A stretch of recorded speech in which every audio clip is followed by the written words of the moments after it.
السلام علیکم خواتین و حضرات، امید کرتا ہوں آپ سب لوگ خیریت سے ہوں گے۔ آج ایک مرتبہ پھر ایک خوبصورت نعتیہ گلدستے کے ساتھ آپ کی خدمت میں حاضر ہوں۔ پیر سید نصیر الدین نصیر گولوی رحمۃ اللہ علیہ کا خوبصورت کلام، جس کا مطلب کچھ اس طرح تھا کہ تھی جس کے مقدر میں گدائی تیرے در کی، قدرت نے اسے راہ دکھائی تیرے در کی۔ اسی کلام کا آج آخری شعر ہے، اور آخری شعر کو ہم مقطع بھی کہتے ہیں، اور یہ بھی آپ کو علم ہے کہ مقطع وہ شعر ہوتا ہے جس کے اندر شعراء حضرات اپنا تخلص یا نام بھی استعمال کرتے ہیں۔ آیا ہے نصیر آج تمنا یہی لے کر، آیا ہے نصیر آج تمنا یہی لے کر، کہ پلکوں سے کیے جائے صفائی تیرے در کی۔ بڑی خوبصورتی کے ساتھ اور بڑی نفاست کے ساتھ قبلہ پیر جی صاحب نے اس شعر کے اندر جو ادب رسول صلی اللہ علیہ وسلم اور محبت رسول صلی اللہ علیہ وسلم کو اجاگر فرمایا ہے، یقیناً کم کلاموں کے اندر، کم اشعار کے اندر اس کی مثال ملتی ہے۔ آپ فرماتے ہیں کہ آیا ہے نصیر آج، فرماتے ہیں یا رسول اللہ، یہ غلام آپ کی بارگاہ میں حاضر ہو گیا ہے، اور اس کے دل میں ایک تڑپ ہے، ایک جذبہ ہے، ایک درد ہے، ایک تمنا ہے، ایک خواہش ہے یا رسول اللہ۔ وہ یہ ہے کہ آپ مجھے اپنے در پہ رکھ لیں،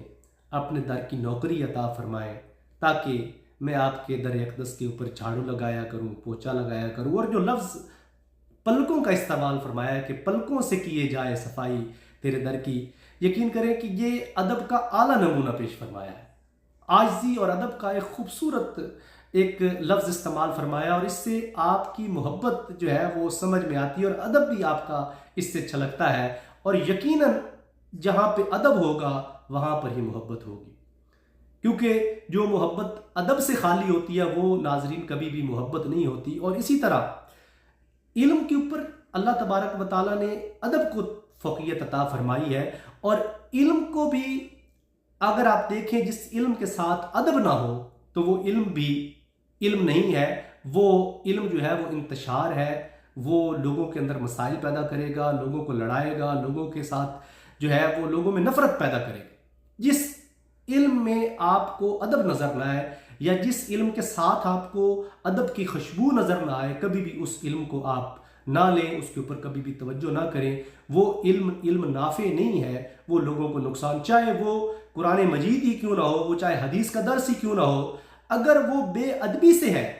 اگر اس میں ادب شامل نہیں ہے، تو آپ کوشش کریں، یہ سوشل میڈیا کا زمانہ ہے، ان لوگوں کو کبھی سماعت نہ کریں جن کے اندر بے ادبی آپ کو نظر آتی ہے، جن کے الفاظ کے اندر ادب نہیں ہے، یا جن کے علم کے ساتھ جو ہے ادب کا دور دور تک تعلق کوئی نظر نہیں آتا۔ ادب کے اوپر اگر گفتگو کی جائے تو شاید سال لگیں یا شاید صدیاں ہی لگ جائیں اس موضوع کو مکمل کرتے ہوئے، لیکن یہ موضوع بہت وسیع ہے اس حوالے سے کہ ادب تو جب شیطان کو اللہ تبارک و تعالیٰ نے راندہ بارگاہ کیا تو وہ بے ادبی سے ہوا۔ علم تو اس کے پاس بہت تھا، وہ تو فرشتوں کا استاد تھا، لیکن بے ادبی کی وجہ سے وہاں سے نکالا گیا۔ ہم انسان بھی اسی طرح یہ ہے کہ اگر ہمارے پاس علم چاہے حدیث کا ہو، چاہے قرآن کا ہو، چاہے کوئی بھی علم ہو، لیکن اس میں ادب شامل نہ ہو تو وہ علم نہیں ہے، وہ علم صرف اور صرف فساد ہے۔ وہ علم الفساد ہوگا، وہ علم لوگوں کے لیے رہنمائی نہیں ہو سکتا، روشنی نہیں ہو سکتا۔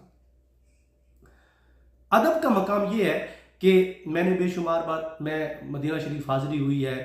کعبۃ اللہ گیا ہوں، مدینہ شریف میں لوگوں کو دیکھا ہے کہ مسجد نبی کے اندر تک جوتوں کے ساتھ چلے جاتے ہیں،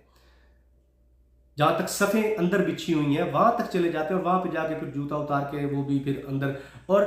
کعبہ شریف میں نے دیکھا ہے لوگ جوتوں کے ساتھ طواف کر رہے ہوتے ہیں۔ حالانکہ اگر اصحابہ کا آپ اسوہ حسنہ دیکھیں، اصحابہ میں ایک اصحابی ہیں حضرت مالک بن انس رضی اللہ تعالیٰ، آپ مدینہ شریف میں حدیث کا درس دیا کرتے تھے،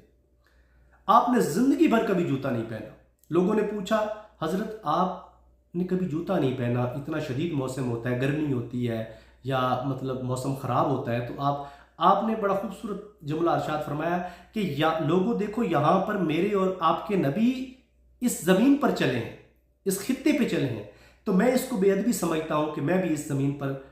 جو ہے وہ جوتوں کے ساتھ چلوں۔ اسی طرح حضور سیدنا غوث العظم عبد القادر جیلانی رحمۃ اللہ علیہ، آپ بغداد میں درس حدیث دیا کرتے تھے۔ حدیث کے درس دیتے وقت ایک مرتبہ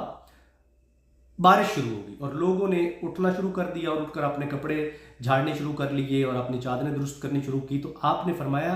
لوگوں کہ یہ ادب کے خلاف ہے،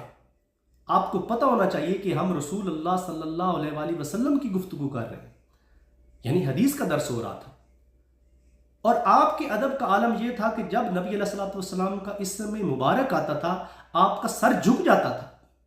اور صرف سر نہیں جھکتا تھا، آپ کی آنکھوں سے آنسو جاری ہو جاتے تھے۔ اور پھر دیکھیے کہ اس ادب کے کرنے سے اللہ تبارک و تعالیٰ نے کیا مقام عطا فرمایا کہ دنیا بھر کے جتنے بھی اولیاء اللہ ہیں، جتنے بھی مقرب ہیں اللہ تعالیٰ کے لوگ، ان کی گردنوں پر آپ کا قدم مبارک ہے۔ اسی طرح حضرت امام بخاری رحمۃ اللہ علیہ نے بخاری شریف میں جانوروں کے متعلق، جانوروں کے جو جانوروں کی محبت اور جو جانوروں نے ادب پیش کیا ہے آقا علیہ الصلوۃ والسلام کی بارگاہ میں، باقاعدہ باب رقم کیا ہے۔ ایک مشہور واقعہ ہے جی، ایک جو ہرن جو صحرا میں ایک شکاری نے اس کو شکار کر لیا اور نبی علیہ الصلوۃ والسلام کا وہاں سے گزر ہوا، تو اس نے جب خوشبو سونگھی نبی علیہ الصلوۃ والسلام کی تو وہ زور زور سے آپ کو پکارنے لگا۔ جب آپ اب اس کے پاس قریب آئے، آپ نے اس سے حال دریافت کیا تو اس نے کہا یا رسول اللہ میرا ایک چھوٹا بچہ ہے اور وہ بھی میرا دودھ پیتا ہے اور اس شکاری نے مجھے شکار کر لیا ہے، آپ میری ضمانت دیجئے تو میں دودھ پلا کے واپس آ جاؤں گی۔ جب اس شکاری سے نبی علیہ الصلوۃ والسلام نے بات کی کہ ہم اس کی ضمانت دیتے ہیں تو وہ ہنسنے لگا اور کہنے لگا کہ آپ شکل سے بڑے خوبصورت مجھے لگے ہیں اور آپ کا اخلاق بھی بہت اچھا ہے، لیکن مجھے تعجب ہو رہا ہے آپ کی سوچ پہ کہ کبھی شکار کیا ہوا جانور بھی واپس آیا ہے؟ تو آپ نے فرمایا میاں ہم اس کی گارنٹی دیتے ہیں، اس کی ضمانت دیتے ہیں، یہ دودھ پلا کے بچے کو واپس آ جائے۔ لہٰذا جب وہ ہرن چلا گیا اور جب وہ تھوڑی دیر کے بعد واپس آیا تو اس کا بچہ بھی اس کے ساتھ تھا۔ تو نبی علیہ الصلوۃ والسلام نے اس سے پوچھا، جو شکاری تھا وہ تو حیران ہوا ہی ہوا، نبی علیہ الصلوۃ والسلام نے پوچھا کہ جب تم نے صرف اپنے آنے کا وعدہ کیا تھا تم اپنے بچے کو ساتھ کیوں لے آئی ہو؟ اس نے کہا یا رسول اللہ ہم نے اپنے بڑوں سے کئی بار سنا اور نسل در نسل یہ بات چلتی آئی کہ ایک نبی آخر الزمان محمد مصطفیٰ صلی اللہ علیہ وآلہ وسلم آئیں گے، اگر ہو سکے اپنے زمانے میں ان کو پاؤ تو ان کا دیدار ضرور کرنا، ان کی زیارت ضرور کرنا۔ یا رسول اللہ ایک تو مجھے آپ کا ادب تھا،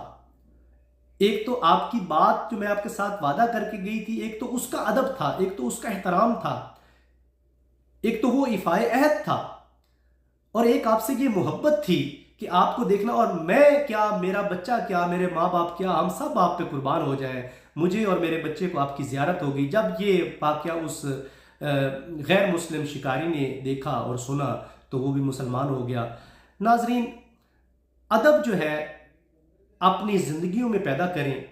ادب ایک واحد راستہ ہے جو آپ کو محبت رسول صلی اللہ علیہ وآلہ وسلم عطا کر سکتا ہے۔ جتنا ادب کا لیول، جتنا ادب کا درجہ آپ کے اندر بڑھتا چلا جائے گا، محبت رسول آپ کے اندر اتنی گھر کرتی چلی جائے گی۔ وہ کیا ہے خوبصورت شعر ہے خواجہ میر درد کا، وہ لکھتے ہیں کہ آپ نے بے شمار مرتبہ یہ شعر سنا ہوگا کہ ادب پہلا کرینہ ہے محبت کے کرینوں میں، حیا زیب زلیخا ہے نگاہ کے آستینوں میں۔ ناظرین، اس دعا کے ساتھ اجازت دیجیے کہ اللہ تبارک و تعالی ہمیں بھی مؤدب بنائے اور اللہ تبارک و تعالی اپنی اور اپنے حبیب کی بارگاہ میں ہمیں باادب بننے کی توفیق عطا فرمائے۔ السلام علیکم ورحمۃ اللہ وبرکاتہ۔